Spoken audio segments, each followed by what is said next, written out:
Hey guys, so today's video is going to be a little different from your typical video that I'm going to be making.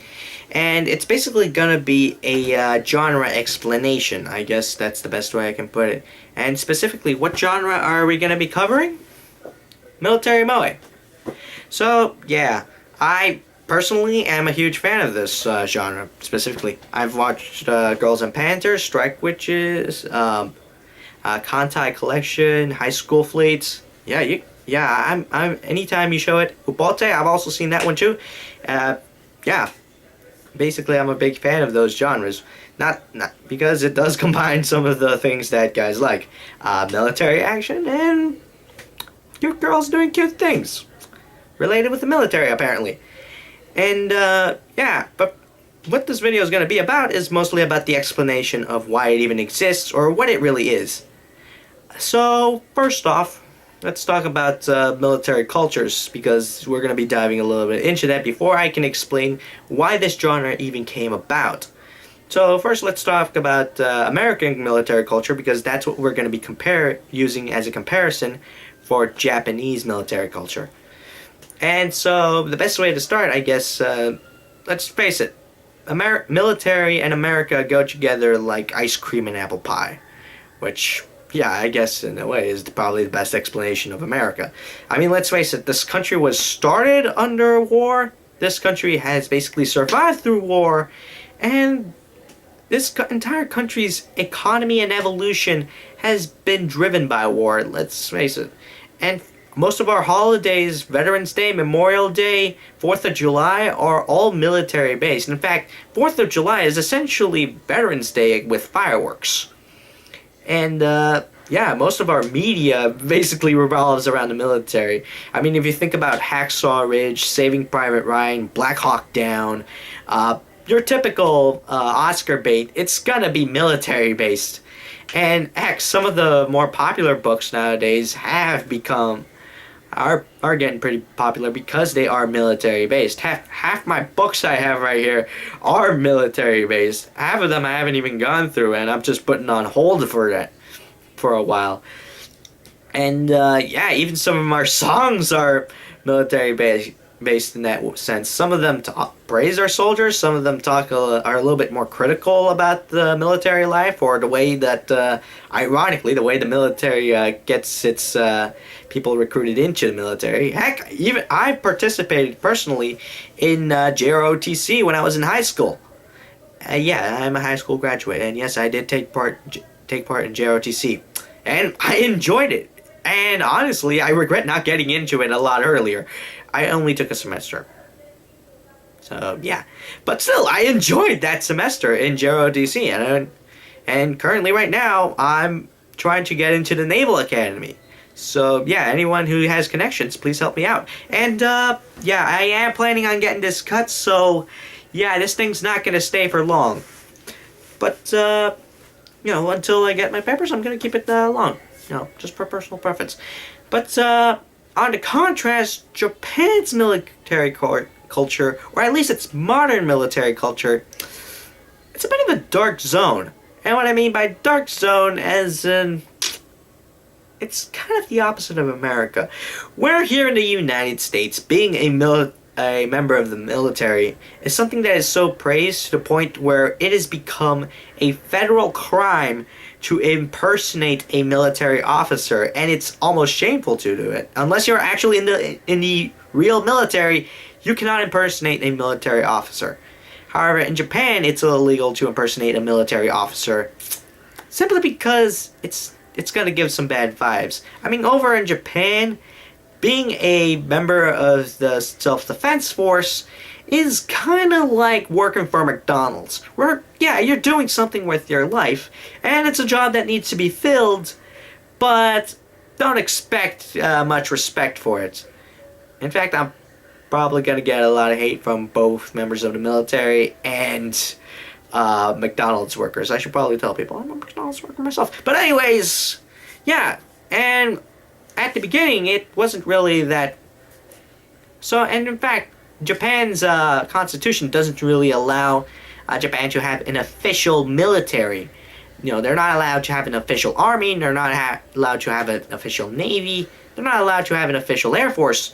However, that all changed during the Korean War, where most of the troops stationed in Japan were then sent to fight in the Korean War. This, of course, left Japan defenseless, and realized, you know what, maybe we should have a self-defense force just in case something like this ever happens again. And that's where the SDF comes from. And they didn't really get that much of a good viewpoint. And for the most part, there wasn't really that much of a demand back then in that era to have a permanent military. If anything, they were basically either a relief force or a supplement to the American allies. And for the most part, they kind of are. However, that started changing around the turn of the century. And basically, I guess if you can contribute it to three factors. Factor one is the war on terror.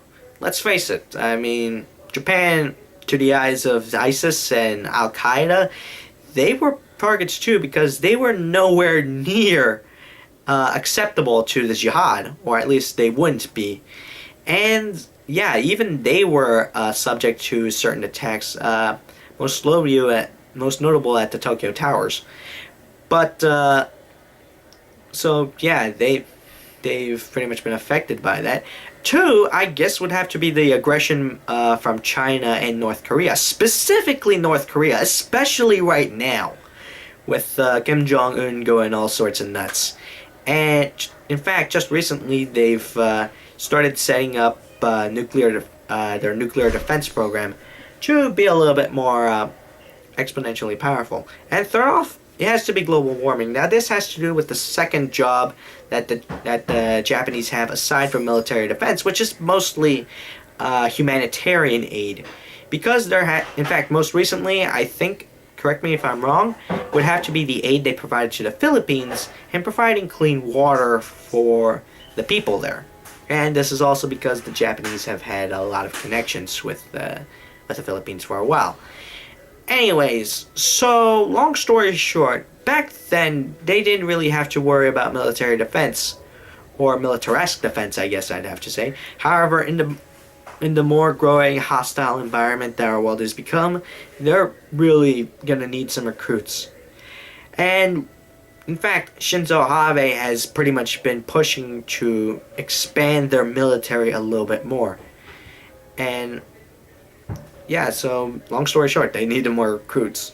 And they've tried various tactics, but one tactic that they have seen that has worked is military moe, or basically the genre. And I could probably link the article as soon as I'm done here, but the main article that I'm getting from Kotaku is basically the fact that they have been using anime girls to recruit, or basically moe anime girls, to recruit the Japanese citizens into enlisting. Specifically, of course, the young male demographic, the ones that are still in high school and maybe considering their future. And so, yeah, they're pretty much using that. So basically, this is their version of Top Gun. Whereas here in the United States, as I mentioned before, the military practically sells itself. And to the point where, even though some of the tactics that the military uses nowadays, from having connections in Hollywood, connections in video games, connections in various media, to basically just subliminal messaging here left and right, yeah, it's not that hard to get recruits. Again, as I mentioned before, I'm gonna be one anyways, so it's not really that hard. Whereas in Japan, however, the military is kind of not that seen well. We're here in the United States. If we see someone like, say, B.J. Blazkowicz from Wolfenstein, we might know him as the guy with a gentle soul that is huge, but is willing to see the humanity in most people except Nazis. Whereas the Japanese would just see a big beefy guy that could possibly kill you. So, yeah. So the standards of ethics are a little bit flipped. Whereas here in the United States, we sort of look down upon sexual taboos, but are not afraid of showing blood and gore on screen. In Japan, it's the opposite. They're afraid of showing blood and gore on screen, but are okay with sexual taboos. However, so naturally, they decided to go with what they know, moe, and combine that into the military. And so far, it has worked. So what I'm about to show you guys is Kizazaru Ane. Hang on a second. Let me just focus it in there.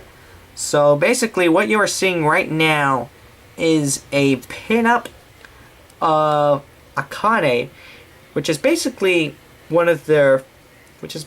one of their festivals that they have at a military base in Japan.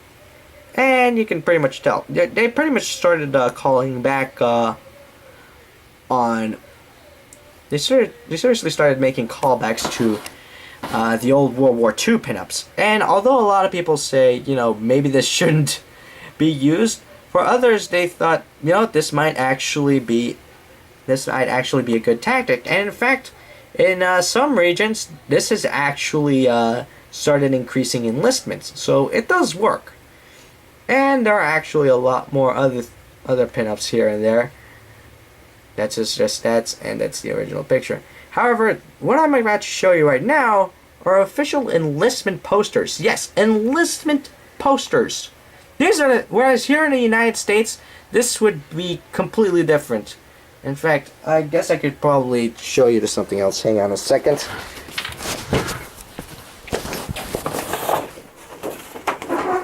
Okay, so this is an enlistment poster for the United States Marines. Well, now you know which branch of the military I'm thinking about. And this is the other side of it. Let me just get the... Yeah, so you can pretty much tell that compared to this is a whole different thing. Like, entirely. And this is another one with the same theme going on. And this one, as I mentioned before, I did watch High School Fleet. Well, this is the show, and again, it's being used to recruit people to join the military. And speaking of which, another show that came out around the same time, GATE, Jietai wa Kanochi ni Tekaku Tatakairi. Yes, I actually know the full Japanese name. And was also used to recruit Japanese into the military. And we have more. Jesus Christ. So, yeah, this is basically how they convinced their youth into joining the military, which is strangely a little bit different from how the United States does it. And for all sakes and purposes, it kind of works. Now, I know what you're probably thinking. Isn't this a little unethical? Well, for all sakes and purposes, yeah, but think about what the definition of propaganda is. It's basically to persuade people into doing or committing into an act by the government. And whether you do it or not is still completely up to you. Again, the whole reason why I'm going into the Naval Academy is for not necessarily because I have been brainwashed. Quite frankly, I can still think straight, and I still think that joining the military is the craziest thing a person can do, but I'm still thinking of joining, not necessarily out of duty or out of citizen obligation, but mostly because I think it would be a good experience for me. Maybe not a good experience for other people, because that would mean that if they actually do call me and say, we need you into Naval Academy, then that means I'd have to take a 1-year hiatus. But, hey, for what it's worth. And, yeah, that's pretty much what I want to talk about. So, basically, military moe is kind of the same thing as military Oscar bait here in the United States. So, yeah, that's pretty much all I have to say for this video. So let me know what you guys think, and let me see if put down in the comment section what you want to talk about, what you want me to talk about. And until then, thank you for being smart.